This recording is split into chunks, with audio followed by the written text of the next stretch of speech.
दोस्तों आज Chennai super Kings और दिल्ली कैपिटल्स की टीम के बीच आईपीएल का 55वां मैच का खेल खेला गया था, जिसमें दिल्ली कैपिटल्स के कप्तान ऋषभ पंत ने टॉस जीतकर पहले गेंदबाजी करने का फैसला किया। वहीं जब बल्लेबाजी करने उतरी चेन्नई सुपर किंग्स की तरफ से ऋतुराज गायकवाड़ और डीवन कॉनवे आए थे। वहीं दोस्तों आज चेन्नई सुपर किंग्स की पारी की शुरुआत इन दोनों ही खिलाड़ियों ने काफी शानदार तरीके से करा दी थी, क्योंकि दोनों ही बल्लेबाज आते ही काफी ताबड़तोड़ बल्लेबाजी कर रहे थे।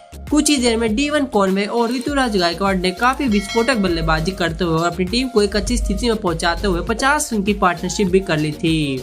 पावर प्ले के 6 ओवर के बाद चेन्नई सुपर किंग्स का स्कोर 57 रन पर 0 विकेट था। वहीं दोस्तों आज के इस मैच में दोनों ही खिलाड़ी काफी सूझबूझ के साथ काफी धुएंधार बल्लेबाजी कर रहे थे और इसी के साथ ही डीवन कॉनवे ने काफी ताबड़तोड़ बल्लेबाजी करते हुए अपना अर्धशतक पूरा कर लिया था, जिसमें उन्होंने 4 चौके और 4 छक्के जड़े थे।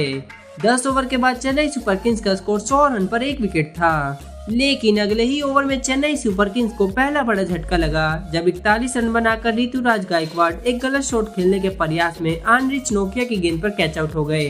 हालांकि इसके बाद डीवन कॉनवे और शिवम दुबे ने पारी को संभाला। 15 ओवर के बाद चेन्नई सुपर किंग्स का स्कोर 148 रन पर 1 विकेट था।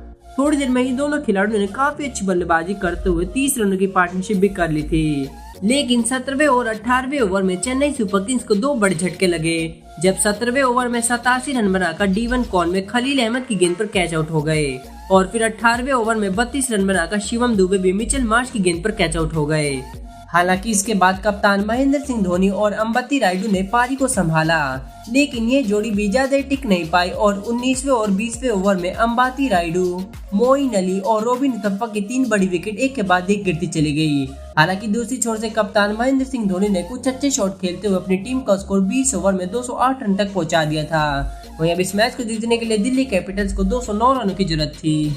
वहीं जब 209 रनों का लक्ष्य पीछा करने उतरी दिल्ली कैपिटल्स की तरफ से केएस भारत और डेविड वार्नर आए थे। वहीं दोस्तों आज दिल्ली कैपिटल्स की पारी की शुरुआत बेहद ही खराब रही थी, क्योंकि दूसरे ही ओवर में दिल्ली कैपिटल्स को पहला बड़ा झटका लग गया था जब मात्र 8 रन बनाकर केएस भारत सिमरजीत सिंह की गेंद पर कैच आउट हो गए और फिर 5वें ओवर में दिल्ली कैपिटल्स को दूसरा बड़ा झटका लगा जब 19 रन बनाकर डेविड वार्नर भी एम टिक्साना की गेंद को न पढ़ पाने की वजह से एलबीडब्ल्यू आउट हो गए। हालांकि उसके बाद कप्तान ऋषभ पंत और मिचेल मार्श ने पारी को संभाला। पावर प्ले के 6 ओवर के बाद दिल्ली कैपिटल्स टीम का स्कोर 59 रन पर 2 विकेट था, लेकिन 8वें ओवर में दिल्ली कैपिटल्स को तीसरा और एक और बड़ा झटका लगा जब 25 रन बनाकर मिचेल मार्श रिवर्स स्वीप खेलने के प्रयास में मोइन अली की गेंद पर कैच आउट हो गए। वहीं अब क्रीज पर कप्तान ऋषभ पंत और रोहमन पॉल बल्लेबाजी कर रहे थे, लेकिन ये जोड़ी भी ज्यादा टिक नहीं पाई और 10वें और 11वें ओवर में दिल्ली कैपिटल्स की 4 बड़ी विकेट कप्तान ऋषभ पंत, रिपल पटेल, अक्षर पटेल और रोहमन पॉल की 4 बड़ी विकेट एक के बाद एक गिरती चली गई। 2 ओवर में 4 बड़ी विकेट गिरने से दिल्ली कैपिटल्स को काफी बड़ा झटका लग गया था और इसी के साथ ही अब ये मैच दिल्ली कैपिटल्स के हाथ से काफी फिसलता जा रहा था। हालांकि इसके बाद शार्दुल ठाकुर और कुलदीप यादव ने पारी को संभाला। 15 ओवर के बाद दिल्ली कैपिटल्स का स्कोर 99 रन पर 7 विकेट था, लेकिन अगले ही ओवर में 5 रन बनाकर कुलदीप यादव भी सिमरजीत सिंह की गेंद पर कैच आउट हो गए। वहीं अब इस मैच को जीतने के लिए 18 गेंदों में 100 रनों की जरूरत थी, लेकिन 19वें ओवर में दिल्ली कैपिटल्स की 2 और विकेट गिरने के साथ ही दिल्ली कैपिटल्स ऑल आउट हो गई।